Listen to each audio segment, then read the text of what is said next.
እና ዝና ከታገተበት አምልጧል ማለት ነው። ይሄ ስህተት ደግሞ በሞገስ ስህተት የተነሳ ማለት ነው። ሜላት ደግሞ ራሷ ባጠመደችው በቆፈረችው ጉድጓድ ራሷ ገብታ ትገኛለች ማለት ነው። እሷ ጉድጓዱን የቆፈረችው ለመድብል ነበረ፣ ግን ደግሞ ራሷ ገብታበት ትገኛለች ማለት ነው። ሰላም ሰላም ብያለሁ ውድ የተከበራችሁ ቤተሰቦቼ እንዴት ናችሁ? ደህና ናችሁ? አለው እግዚአብሔር ይመስገን። ለቤቴ አዲስ የሆናችሁ ላይክ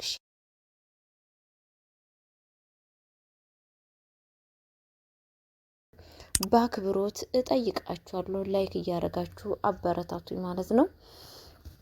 በነገራችን ላይ እንግዲህ የምሳሌ ድራማ በጣም በሚያሳዝን ነገር እንግዲህ እንደምታይቋት ሜላት የእሷ ክፋት የማያልቅ ወደ መልካም የማትመለስ የማትጸጸት ሁሌ ክፋትና ክፋት ብቻ የሚታሰር ሰው ነች ማለት ነው። እሷ ደግሞ ስታሴር በረዋ ላይ እንግዲህ ጉዳ ፈልቶ በጭንቀት ውስጥ ትገኛለች ማለት ነው። ምክንያቱም አሁን የመድብልን ጓደኛ መድብል እስር ቤት አብሮ በነበሩበት ሰዓት ጓደኛ መድብል እንደውም በሱ የተነሳ ነው እስር ቤት ገብቶ ስንት ዓመት ሙሉ እየታሰረው ማለት ነው። ትናንትና ጠርቶት እንግዲህ እኔ ላንተ የሆንኩትን ታውቃለህ፣ አንተ ደግሞ አሁን ብድር የምትመልስበት ሰዓትና ጊዜ ደርሷል ብሎ ይለዋል ማለት ነው።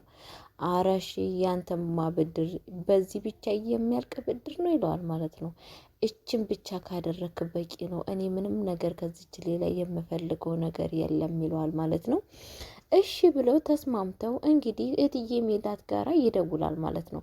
ከደወለ በኋላ እትዬ ሜላት እንግዲህ ደስ ብሏት መድብልን አስገድለዋለሁ ወይም ደግሞ ከእግሬ በታች አውለዋለሁ ብላ ከሱ ጋራ ትነጋገራለች ማለት ነው። እንግዲህ ሲገናኙ የሆነ ጠላት አለኝ፣ ጠላቴ ደግሞ መድብል ነው ብላ ትለዋለች ማለት ነው። ያ ባልሽ እንዴት ነው? ደህና ነው ወይ? እስከነ ልጁ ባሌማ ጠፍቷል፣ መኖሩንና መሄዱ መሞቱም እስካሁን ድረስ የሚታወቀው ነገር የለም ብላ ትለዋለች ማለት ነው። እንግዲህ ለበጎ ነው፣ ለምን ነበረ የፈለግሽ ይላታል ማለት ነው። አንድ ጠላት አለ፣ የኔም ጠላት አንድ ጠላት አለ፣ ስሙ መድብል፣ የብሩክ ወንድም ከእስር ቤት ተፈቶ መጥቶ እግር በእግር እየተከታተለኝ ሀሳቤን እቅዴን እንዳላሳካ አድርጎኛል ብላ ትለዋለች ማለት ነው። ለሱ ነው እንዴ? ታዲያ ምን ችግር አለ? ለሱ ነው ወይ? እኔም ማስወገድ እችልልሻለሁ ይላታል ማለት ነው። ችግር የለውም ትለዋለች። እንደውም የሆነ ኃይለኛ ሰዎች አሉና ከነሱ ጋራ እንድትሰራ አደርግሃለሁ ትለዋለች ማለት ነው። እነማን ናቸው ብሎ ይላታል ማለት ነው። እነ ዝና ግን እስር ቤት ነው። የእሱ አለቃ ደግሞ ያለው በንትን ነውና እሱኑ የሚያሰራው ከሱ ጋር ላገናኝክና ከእነሱ ጋር እንድትሰራ ላድርግክ ትለዋለች ማለት ነው። ይሄማ ተገኝቶ ነው እንዴ? ምን ችግር አለ? በታማኝነት እሰራልሻለሁ ይላታል ማለት ነው። አውቃለሁ አንተም ከበፊቱ ታማኝ እንደሆንክ ብላ ትለዋለች ማለት ነው። እሺ ብሎ ተግባብተው መጨረሻ ላይ እንግዲህ ምንድን ያላት እኔ መድብልን እንድገልልሽ ወደሞ መድብልን በእጄ እንድጨምረው ከፈለግሽ ሜላት ምሳሌን አሳልፈሽ ስጭኝ ብሎ ይላታል ማለት ነው። እሱን እንኳን የማደርግ አይመስለኝም፣ ምክንያቱም እነሱ አሳልፈው አይሰጡክም፣ በጣም ኃይለኛ ናቸው። አንድ ስህተት ታገኙ እኔንም አንተንም አይለቁንም፣ ነፍሳችን ነው የሚያወጡት ትለዋለች ማለት ነው።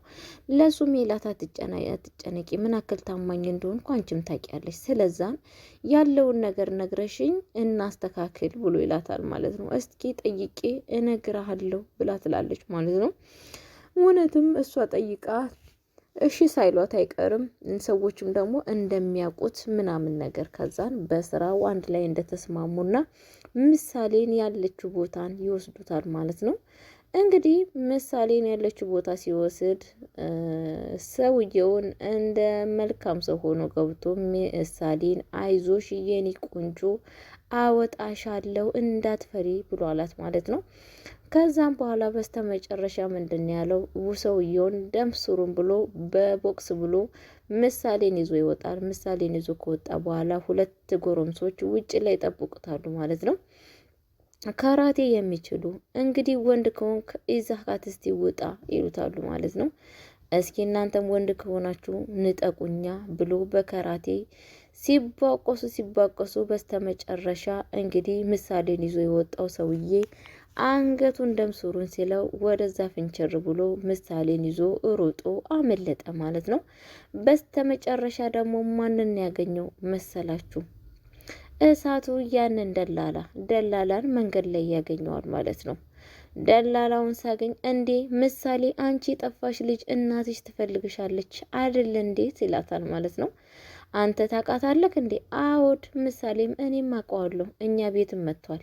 እንደውም አንድ ቀን ስጋ ጋብዞናል ስጋ ገዝቶ አብልቶኛል ትላለች ማለት ነው። ስማ አሁን ሰዎች እየተከታተሉኝ ይገኛሉ። የሚመጡት ሰዎችን አቅጣጫ ቀይረክ ንገራቸው ይለዋል ማለት ነው። እሺ ብሎት እየፈራ በዚህ ጋ ነው ያለውን በዛ ጋ ነው ብሎ መለሳቸው ማለት ነው።